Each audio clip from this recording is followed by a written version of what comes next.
એક એવા શિક્ષકે સમાજમાં નવો પ્રકાશ પાથર્યો છે, જેમણે લોકો શરમ અને સંકોચ અનુભવે તેવી એક અનોખી પરબ શરૂ કરી છે.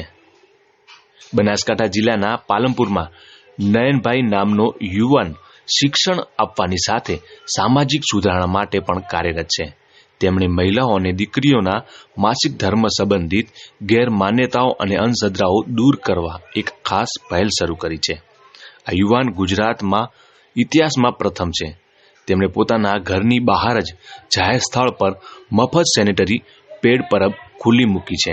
દીકરીઓ અને મહિલાઓ શરમ કે સંકોચ વિના સેનેટરી પેડનો લાભ લઈ રહ્યા છે. હું પાલનપુરની સ્વસ્તિક શૈક્ષણિક સંકુલમાં કલા શિક્ષક તરીકે કામ કરું છું અને 45 વર્ષની ઉંમર ધરાવું છું.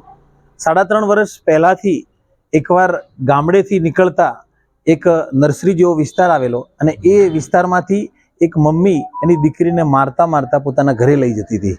આ વસ્તુ જોયું અને ત્યારે મેં પૂછ્યું બેનને કે બેન, આ તમે દીકરીને કેમ માર્યા છો? એ પૂછવાનું કારણ પણ એ જ હતું કે હું ટીચર હતો તો મને પણ સ્વાભાવિક થાય કે સ્કૂલ ડ્રેસ પહેરેલો છે તો દીકરીને કેમ મરાય છે.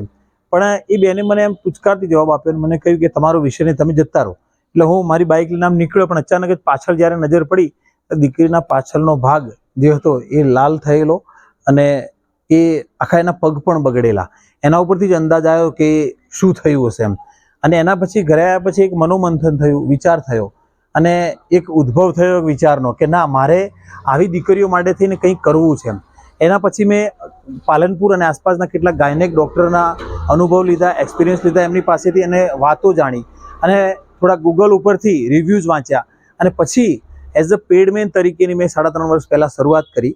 અને અત્યાર સુધીમાં, એટલે કે હાલનું જે વર્ષ 2025 ચાલે છે, હાલ ઓક્ટોબર મહિનો ચાલે છે, ત્યાં સુધીમાં મેં 488 જેટલા ગામડાઓ ફર્યો છું અને 78,000થી વધુ દીકરીઓ સુધી હું પહોંચ્યો છું. હું ખાસ કરીને 10 થી 14 વર્ષની દીકરીઓ કે જે લોકો 5માંથી લઈ અને 8મા ધોરણ સુધી પ્રાથમિક શાળામાં અભ્યાસ કરે છે, એ દીકરીઓ શિક્ષણથી વંચિત ન રહી જાય અને ખાસ કરીને સ્વાસ્થ્ય માટે જાગૃતિ આવે, એટલે ખોટા ગંદા કાપડનો ઉપયોગ ન થાય અને સેનેટરી પેડનો ઉપયોગ થાય, એ બાબતે જાગૃતિ અભિયાન ચલાવું છું.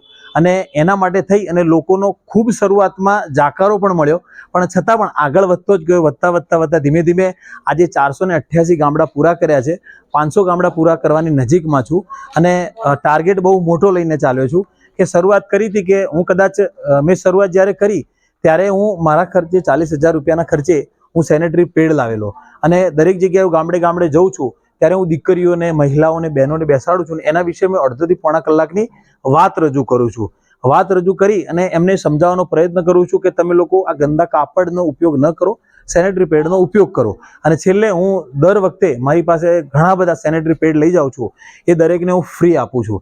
અત્યાર સુધીમાં 17 થી 18 લાખની રકમના મફત સેનેટરી પેડ હું વહેંચી ચૂક્યો છું. આ બાબતે થઈ અને ગુજરાતના પેડમેન તરીકેની એક લોકપ્રિયતા મને મળી છે.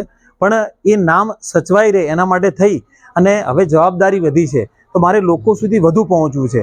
અચાનક જ થોડાક સમય પહેલાં, એટલે કે ઓગસ્ટ મહિનામાં 3જી તારીખે પાલનપુરમાં એક દુકાનમાં ઊભેલો અને એક મહિલા આવેલા અને મહિલા દુકાનદાર પાસે વસ્તુ માગવા જતાં મારી સામે નજર પડી ત્યારે સંકોચાયા, થોડાક એમ અપરિચિત હતા એટલે સંકોચાયા. તો મને દુકાનદારે કહ્યું તમે બાજુમાં જાઓ ને થોડી વાર, હું મારું કામ છે એટલે. અને હું બાજુમાં ગયો અને થોડીક વાર ઊભો રહ્યો. પેલા બેને વસ્તુ કંઈક લીધી પછી નીકળ્યા. પછી હું પાછો દુકાનદાર પાસે અને પૂછ્યું કે મને કેમ તમે બાજુમાં મોકલેલો? એટલે એમણે એવું કહ્યું કે આ જે બેન આવ્યા હતા ને એમને સેનેટરી પેડ લેવા હતા, પણ તમે પુરુષ તરીકે ઊભા હતા એટલે એ શરમાતા હતા. બસ એ વાત મગજમાં ક્લિક થઈ ગઈ અને એ દિવસે વિચાર કર્યો કે ના, આના માટે કંઈક કરવું છે. ત્યારે મેં શરૂઆત કરવા માટે થઈ અને પરબ શબ્દ મેં વિચાર્યો અને ગૂગલમાં બધા સર્ચ કર્યું, કોઈ જગ્યાએ આવું છે ખરી કે જ્યાં મફત સેનેટરી પેડ મળી રહે? તો કોઈ જગ્યાએ એવું ન મળ્યું. આ બેંકો હતી કે એમાં પણ રાતે કદાચ તાળું લાગી જતું હોય, ત્યાં મેં અહીંયા મારી સેનેટરી પેડ 19 ઓગસ્ટે મારા જન્મદિવસે મેં શરૂ કરી છે અને આ પેડ પરબમાં મફત સેનેટરી પેડ ઉપલબ્ધ હોય છે. એટલે આ દિલ્હી ગેટ વિસ્તારમાંથી આ વિસ્તાર એવો છે કે ભરચક વિસ્તાર છે અને સવારે અને સાંજે ઘણી બધી અસંખ્ય મહિલાઓ અહીંથી નીકળતી હોય છે, દીકરીઓ નીકળતી હોય છે.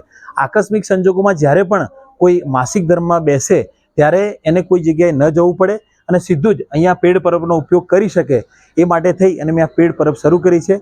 અને પાલનપુરમાં એક મારા ઘર પાસે એટલા માટે શરૂઆત કરી કે રોજ એની સફાઈ થઈ શકે છે અને રોજ હું સેનેટરી પેડનું અંદર ફીડિંગ પણ કરી શકું છું. પાલનપુરમાં અન્ય 4 જગ્યાએ પણ આવતા મહિનાની અંદર દિવાળી પછી તરત જ અમે આ સેનેટરી પેડ પરબ મફતમાં શરૂ કરવા જઈ રહ્યા છીએ.